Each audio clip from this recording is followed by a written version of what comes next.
Cheers folks and welcome to my channel. It is Alliance War number 11 in season number 6 and unfortunately we lost 2 wars now, so we're out of top 3 and also not very probable or likely that we get back to top 3. So right now we're playing 4 Masters, which still is a very good accomplishment, very good performance to end the season in the Master bracket. But also we can take it a little bit easier now, it seems, because we're very safe in Masters. There's nothing that can drop us down.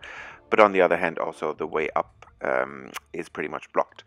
So for this war, actually, good news for me is to also try a new path again, or to do a different path again than what I did for the last couple of times in the season.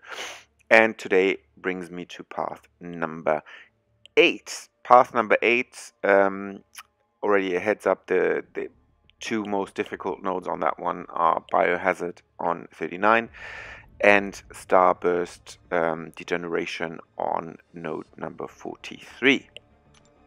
And the team for this is Blade, Void and Dormammu, and there's a reason why I brought Void instead of Corvus Glaive, and I will tell you in a second, because that has to do with the very first fight that I have to do on that very path. Now, path number 8, as you all know, starting to the right hand side and then going through the middle in the very first section, so up to here. And as you can see, a mutant 5-star mutant champion with a persistent charge, and this node has recovery, extra 100% healing recovery, which means that because it's also a rank 5 champion, if this is a Sabertooth, then basically you have only a really good chance with Void. You can also apparently take him down with Stark Spider-Man or OG Vision, for example, but that's very difficult. So the safest option is really to have a Void with you, because otherwise Sabertooth would just heal way too much. But they were actually quite smart by placing another mutant champion with a persistent charge, being Bishop. So at the end of the day, it was not Sabertooth, but they made me bring Void. It's smart defense, I have to say, from the Chinese alliance that we played against. And with Bishop, you just basically block his special attacks. I still spam my specials 1 just to get that little extra damage over time, because still the ticks from each debuff are quite significant. And then in the end I made one mistake. I tried to evade his special 2, got clipped very shortly, but that's when he was basically already down, so not a big deal at this point of the game. Bringing me to the next node, node number 8, a 6-star undupe cosmic champion, and this node, it has Pessimist and Outlast, so gains Fury, Armor Up and Health Steal as long as HP is above 75%. Outlast means reducing damage by up to 20% proportionate on missing health. So at the beginning and at the end of the fight, it's a bit tougher to fight against this champion, and also 175% extra attack and 300% extra health. So quite a lot of extra health actually for a section 1 node. But it's a normal parry stun node. You know, you don't. It's not a limber node, so it's not difficult to fight, especially not a Gamora, because a Gamora is probably one of the easiest to bait special, especially special 1. I just always get her to special 1, have her fire off her special 1, bait that special 1 right here, and then counter attack. Don't let her get to her special 2. I think that one is a little bit more difficult, but special 1 is just fine. And when I'm at my special 2 with Blade, it's special 2 time. It's really nice that now Bleed is back, so basically Blade is much quicker now in his fights. And that was Gamora on node number 8, also not too difficult. And then it was another undupe 6-star champion on node number 14. That is also a big health boost, plus 350%, plus 150% attack, and plus 40% physical resistance.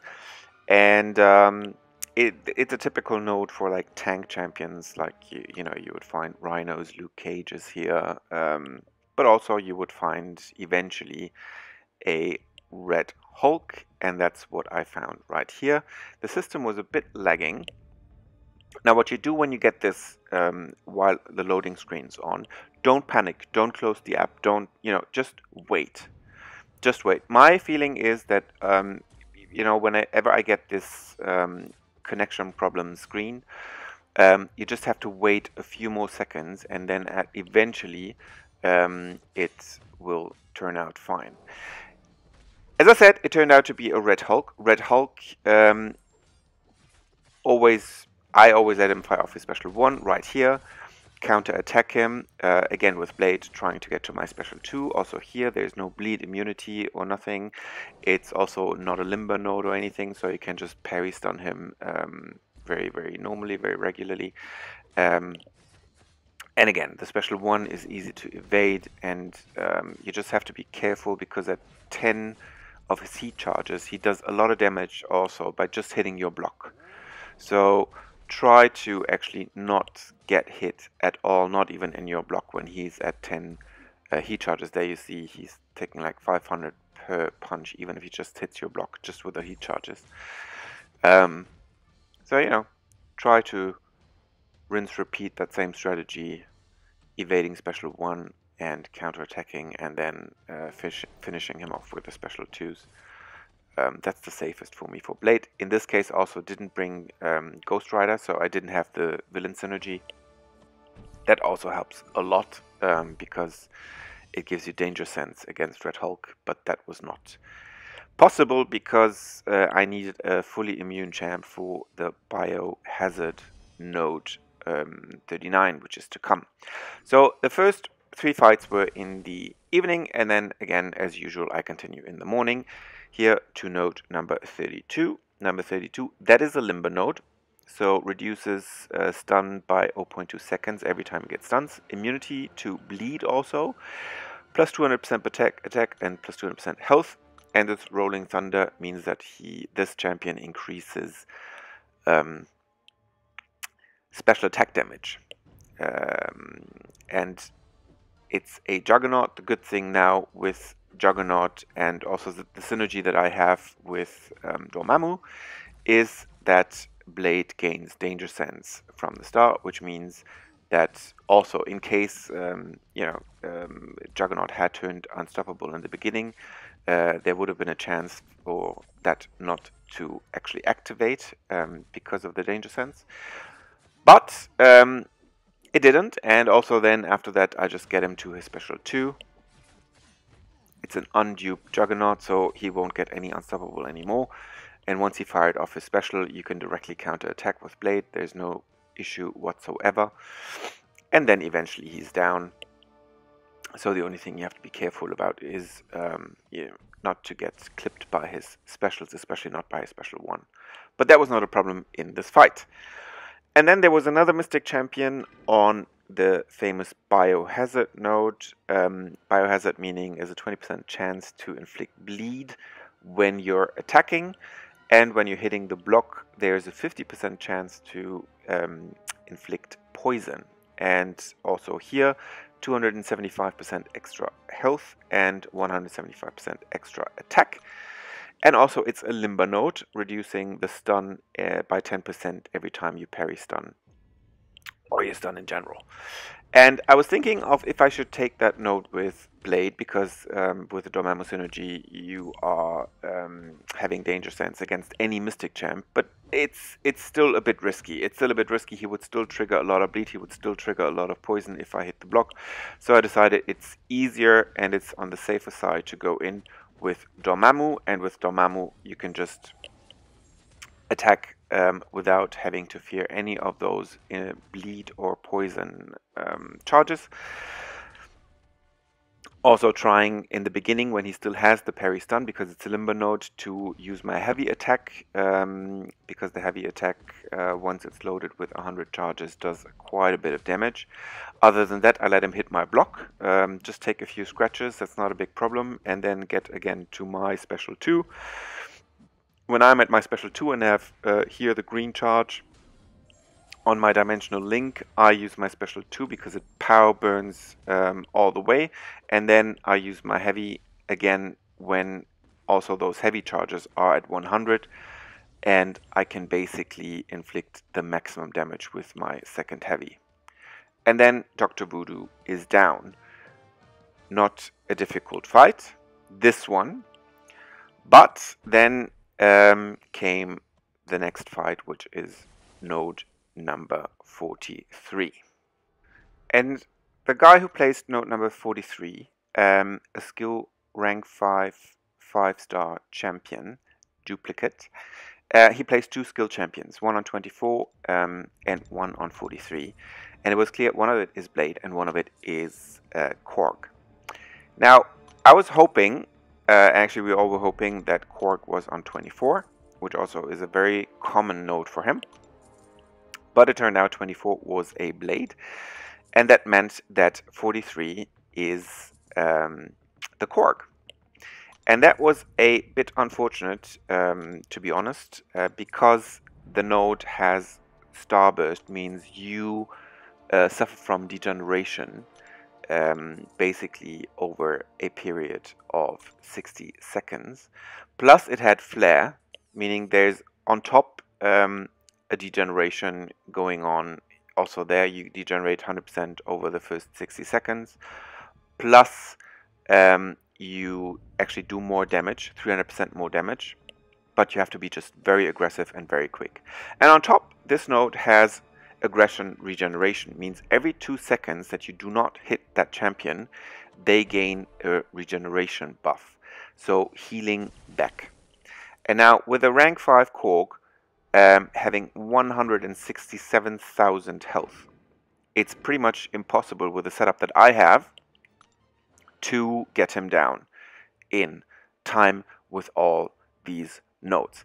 Now if it had been a, let's say, if we had still been in the race for top 3, we would have probably sent a backup now with a better matchup, and that would have been, for example, Ghost or Omega Red. Those are the best ones to take on that node. But we don't, we're not in the race for top 3 anymore, so decided to take that down myself and save the backup maybe for a different path. So what I tried is really to just be super aggressive with Dormammu, not to let him get a lot of his regeneration buffs, which you see he still gets it, because you basically really have to hope that he just, you know, uses his heavy very, very early so that you can just counter him. But he didn't at certain stages, so he gets these regeneration buffs, which heal him back, but you just really have to make sure that you stop those regeneration buffs, otherwise he just, you know, gains back too much. So I could get him down to, and I was really like max boosted. I unfortunately did not have any more power boosts, power up boosts to start with 1 bar of power, so even those I could not use. So I really had to work with the setup that I was given.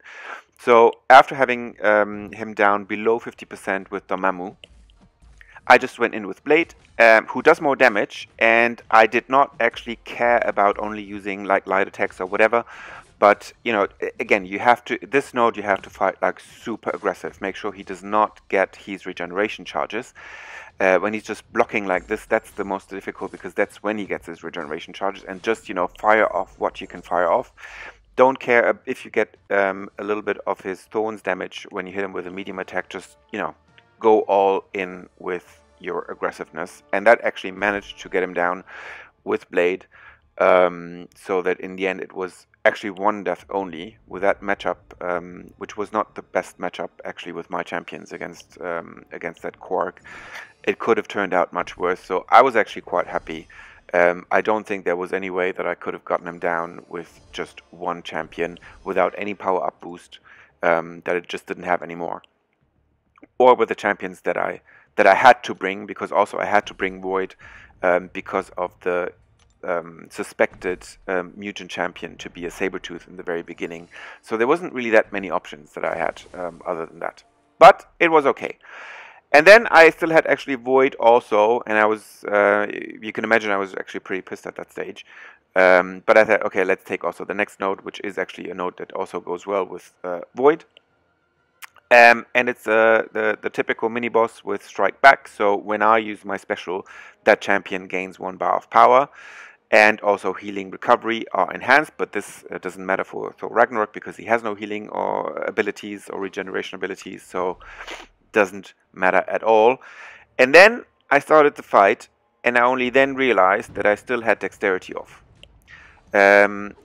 As you have seen, I changed my masteries for Korg because it's just better to fight Korg without dexterity. And then I realized, damn, dexterity was still off, so I had to fight Thor Ragnarok now without dexterity. Fortunately for me, all his special attacks are actually easy to evade without dexterity. So it wasn't in the end such a big problem, but still.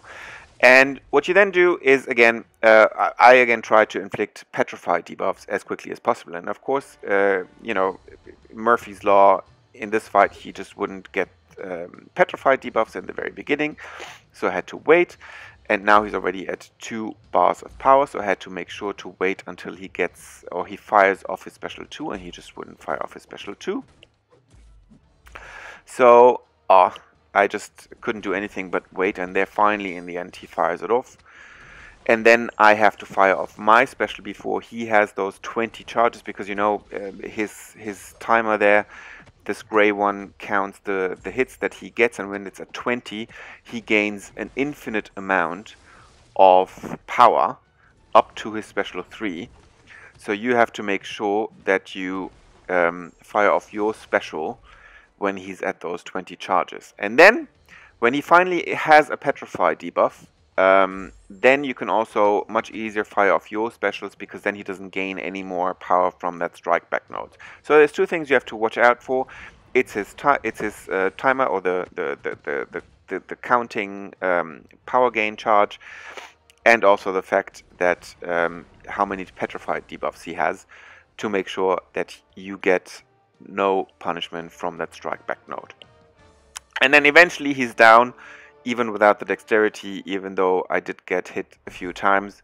But in the end, that didn't matter so much anymore. I had my first death this season, which was very unfortunate, but there's not much I could have done actually about that one. And then the rest of the path I cleared, including the mini-boss.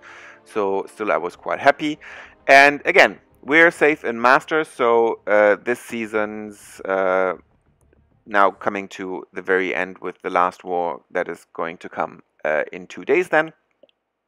And we just hope that we win that war too, so that we can have a good ending to the season and really enjoy our rewards, which were actually, with this whole war season over Christmas, over New Year's and so on, like really everybody is tired and everybody is just, you know, wants the rewards.